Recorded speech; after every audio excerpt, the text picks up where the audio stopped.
You know what? Dan Slott needs to be pulled off of Spider-Man.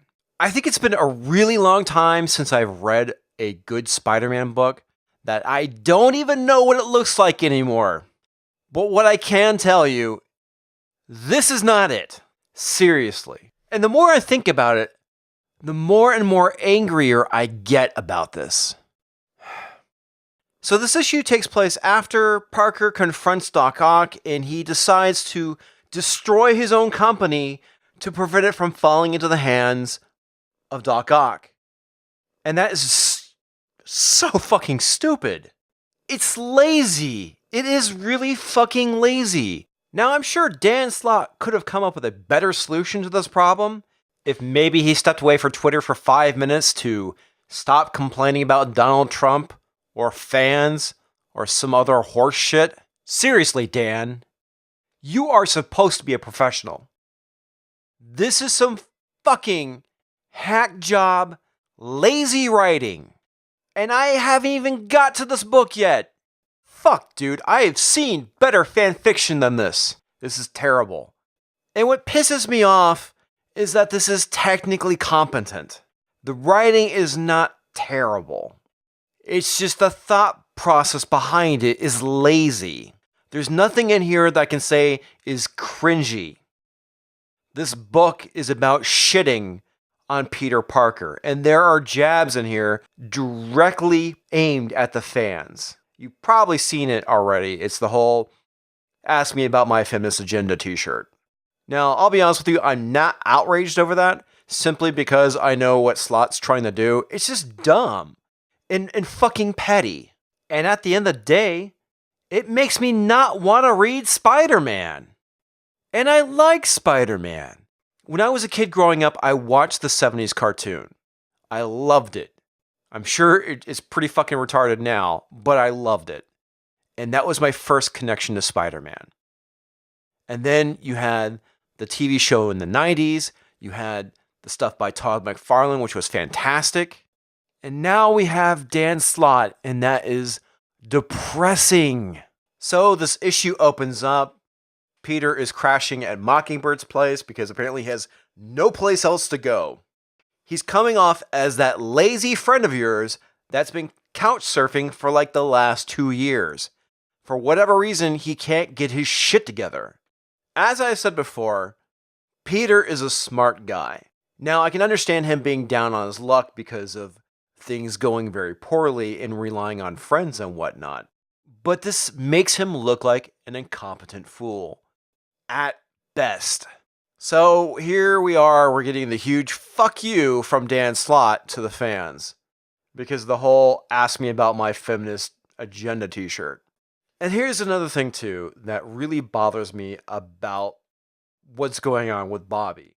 So she cuts out this article from the paper and Pete's like, hey, maybe she's doing this to spare my feelings. And no, she has it tacked up on the fridge saying ha ha ha.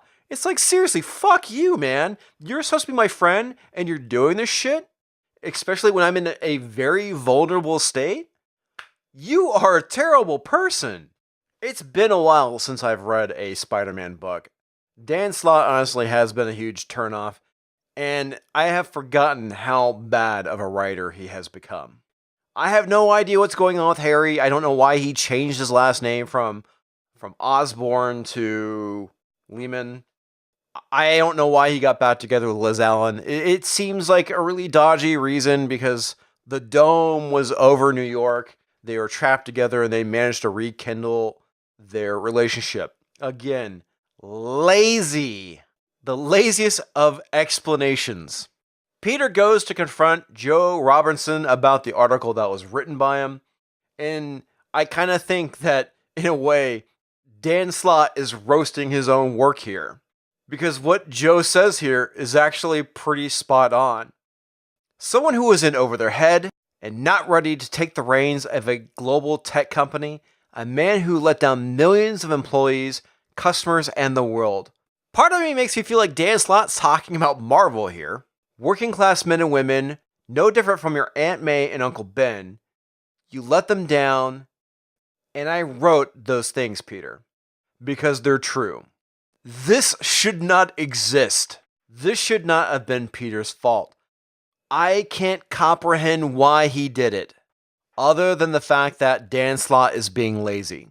And here we go, we have an opportunity just to see how brilliant of a mind Peter has. You have this reporter, he's writing this article about this Hank Pym microprocessor, and Peter goes through and starts explaining everything to him.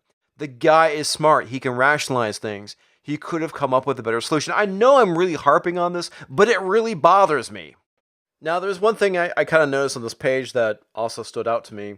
You have the Daily Bugle in the background, and you see Pete crossing the street, and it's like, where the hell has he been walking? Because my impression is that he just left the Daily Bugle. No, that's bad. That should just be another building, not the Daily Bugle. So anyway, Pete bumps into some people. They're like, hey, you're Peter Parker. You fucked us over, blah, blah, blah. And you have like this mob chasing after him. Like I said, it's just shitting on Peter Parker. So Pete shows up to Flash Thompson's birthday. They're basically talking about how like a while back when he was younger, they helped him out by furnishing his apartment, and how he's too old now for shit like that. And MJ's like, I mean, I'd just be embarrassed, right? Poor Pete.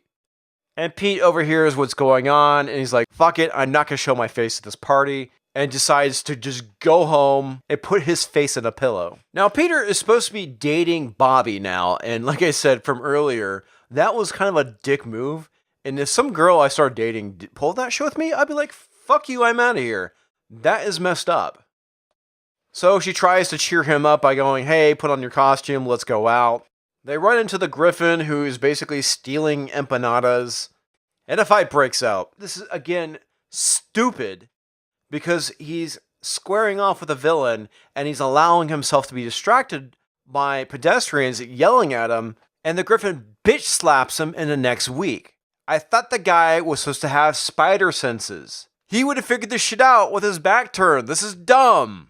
This is dumb, Dan Slott. You get more action out of Mockingbird than you do out of Spider-Man. And this is his own book.